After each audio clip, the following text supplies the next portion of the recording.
Welcome to DEMOCREPUBLIX, where we cover the real news that matter to we the people. CDC Senior Scientist and whistleblower said, "We trash data showing vaccine autism link in African American boys." Now, if you've been following DEMOCREPUBLIX for years, you know that I reported on this years ago.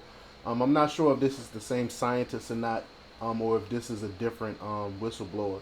But I remember years ago talking about CDC scientists talking about the link between it that they hid. But Gateway Pundit reports that current CDC Senior Scientist Dr. William Thompson revealed in a shocking statement that the top U.S. doctors hid and destroyed data that showed a vaccine autism link in African American boys. The doctors actually sat in a room and tossed the hard copies of the document evidence into a garbage can. Thompson said he was told to destroy the evidence but kept it because he believed it was against the law. Via Cheryl Atkinson said, here is the full statement by current CDC Senior Scientist on vaccine autism questions, Dr. William Thompson. Stay tuned to this website for an update on the story. He said, I regret that the CDC co-authors and I omitted statistically significant information in our 2004 article published in the Journal of Pediatrics.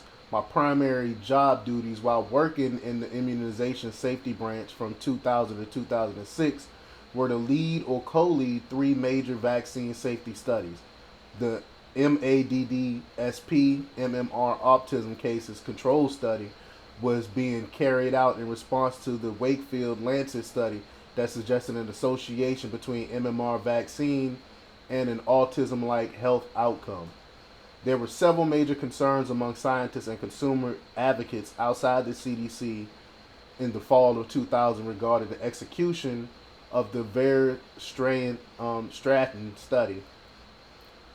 One of the important goals that was determined up front in the spring of 2001 before any of these studies started was to have all three protocols vetted outside the CDC prior to the start of the analysis so that consumer advocates could not claim that we were presenting analysis that suited our own goals and biases.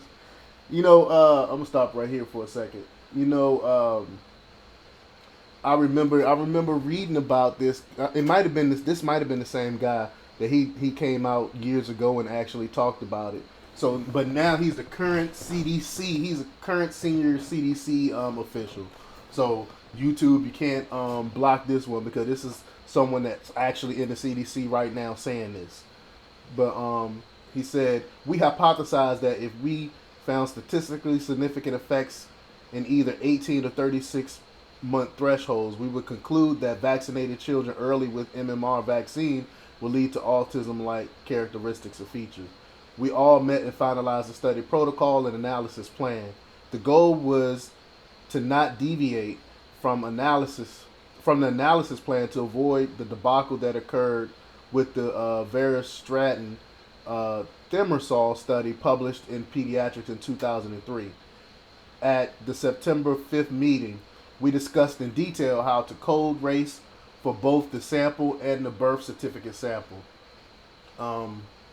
At the bottom of table 7, it also shows that for non-birth certificate sample, the adjusted race effect statistical significance was huge. So they showed a statistical significance between a correlation with vaccines and autism in African American children, and they hid this stuff from the public. That's why I keep telling people about science, man. These scientists have different agendas, and a lot of the stuff they do is omit a lot of information, a lot of the evidence to meet their hypotheses. All the authors I met and decided sometime between August and September 2002 not to report any race effects for the paper. Sometime soon after the meeting, where we decided to exclude reporting any race effects, the co-authors scheduled a meeting to destroy documents related to the study. That's horrible. That is horrible. The remaining 4 co-authors all met and brought a big garbage can into the meeting room and reviewed and went through all the hard copy documents that we had thought we should discard and put them in a huge garbage can. However, because I assumed it was illegal and would violate both FOIA and DOJ requests, I kept hard copies of all the documents in my office, and I retained all associated computer files. That's crazy. So he have all the evidence there. So when scientists try to come out later and say that, this is not real, this is we don't have any evidence of a correlation between autism and vaccines. Well, he has the evidence himself. I can't wait to look at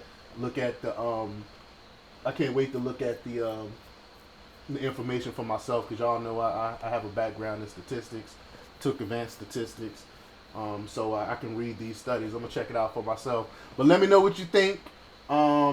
If you wanna support this channel, you can donate at PayPal, DEMOCREPUBLIX, or you can go to Cash App, JSite, or you can go to DEMOCREPUBLIX.com and click the donate button. But let me know what you think. Like, share, and subscribe this, because this helps get this needs to get out to everywhere. So share this on all the platforms. People need to know about this. And let me know what you think. Leave your comments down below. Until next time.